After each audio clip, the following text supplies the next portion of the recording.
fell. My message is simple. Do not let this great country become the United Kingdom.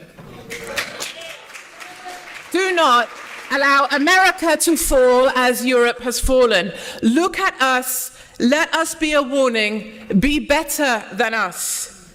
I've watched my country fall apart, and I want to warn others before they let their country do the same. And believe me, I love my country.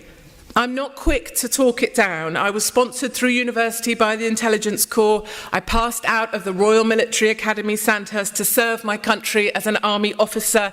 We went in as a troop of 32 girls. We came out as 8, more or less, men. Oh yeah, it's still there, but doesn't work that much. And I wanted to become the first female general. My epilepsy put paid to that. It's why I have short hair too, actually. But it brought me to the media, and so my fight goes on, and this fight is real. The UK today is a place few of us recognise.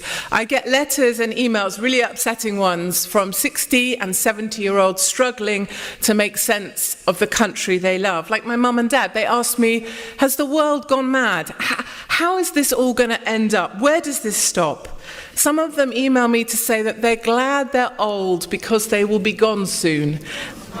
And they won't have to wait for the time they see their country fall. These are hard messages to read, and they're really hard messages to respond to. And believe me, I am wary of painting too depressing a picture. I have not come here to be part of the fear. I have not come here to talk my country down or to fail to see the good in Britain. But there are some blunt truths I believe it is my duty to tell. You are more likely to be raped in London than in New York. You are more likely to be attacked with acid from a guy on a moped in East London than in Islamabad. And when it comes to terror, the head of the UK MI5 said the risk is now impossible to contain or to control. Serving police officers in Muslim-controlled areas of the UK email me and allege that the local imam at the mosque is in charge of selecting the police officers he will allow to police his neighbourhood. In a relentless programme of appeasement by the establishment, they continually seem to put the lives of jihadi and the Muslim mafia ahead of the lives of our own daughters.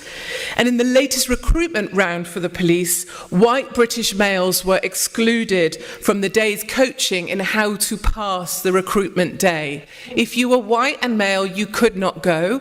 If you were gay or ethnic or black or any other minority, then you could apply. And I have nothing against those people. But in the UK, discrimination against whites is institutionalised and systemic. I applied for a place for my husband just to see if he could get through. He's a male, vaguely, and he's white, and they said no.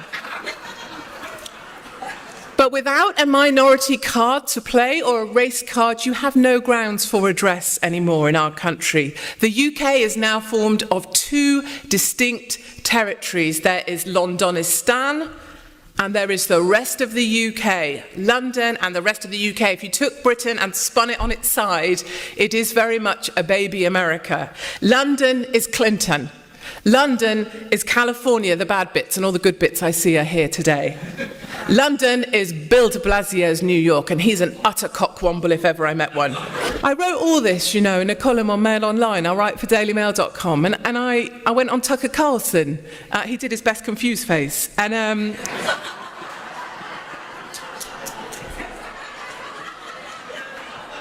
like, Tucker, quit that.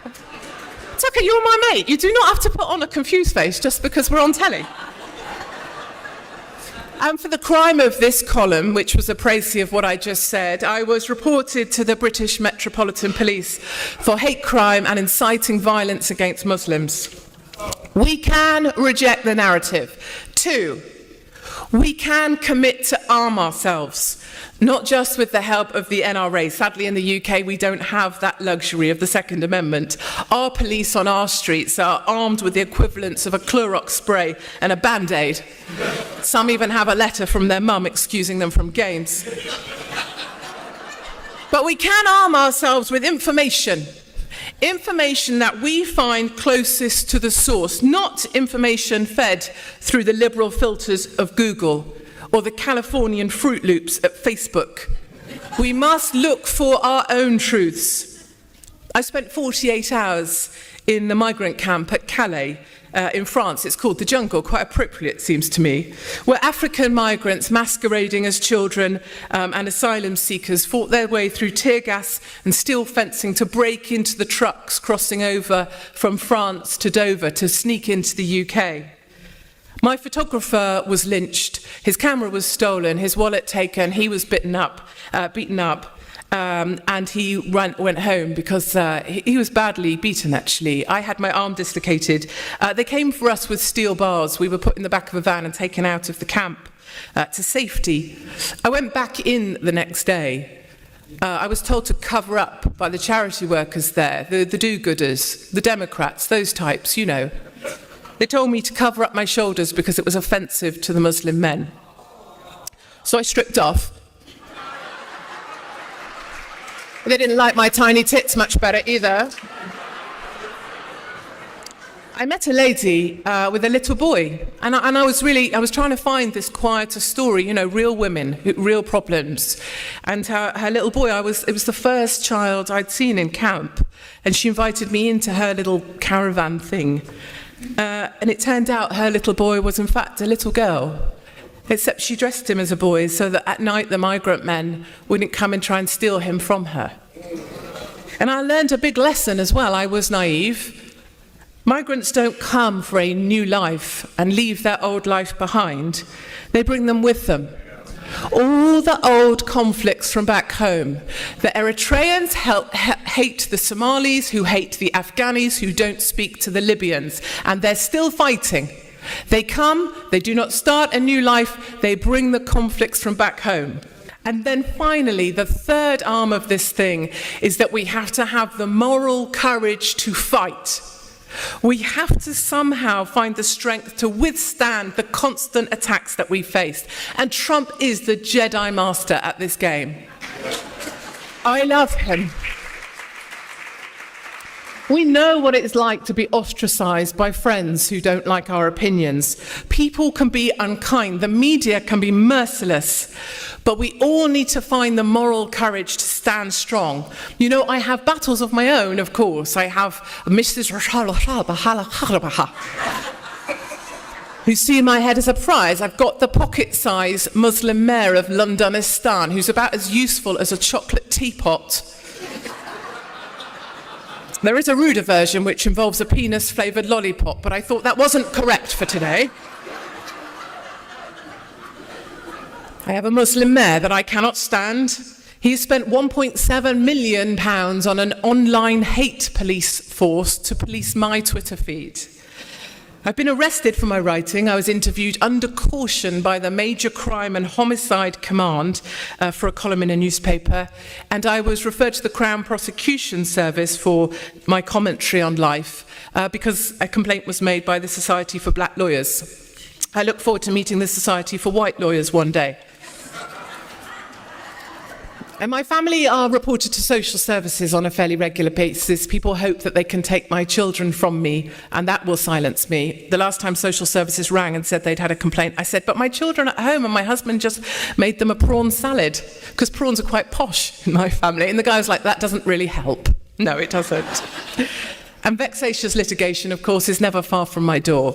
But I'm not complaining. There is no self-pity. I've put myself out there. I have to suck it up. If I don't like it, I can get home, sit on my sofa, shut up, and become a vegan. And that is not going to happen. But resistance is key, and when we come under attack, we need to make like an arrowhead and feel the criticism falling from your sides. You know, I get a lot of emails from 16, 17-year-olds who feel like they have no voice in school anymore. They can't say if they're a Brexit supporter or if they're one of the members of Gays for Trump. They can't speak out. And I say to them, make like you're diving into a swimming pool. Feel the water coming off your sides. Feel that, imagine that's the criticism falling off you, and keep moving forward. We can keep moving forward. The liberals who reject Brexit or try to discredit Trump, they gave birth to our determination to succeed. They are Frankenstein, and we are their monster, and we are big, and we are bad, and we are coming for them. They are right to be afraid.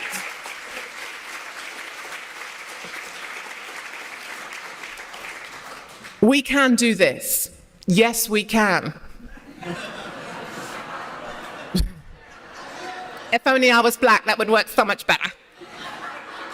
We can commit to refuse the narrative. We can commit to arm ourselves with our truth, with no liberal filter. And we can commit to have the moral courage under attack to keep moving forward. This is our time. Do not become like Britain. Get furious and fight back. Wow, Miss Katie Hopkins, that was brilliant. Absolutely spot on. We appreciate you. We appreciate your personality, your humor, and your seriousness. Do not allow America to fall as Europe has fallen. Look at us. Let us be a warning. Be better than us.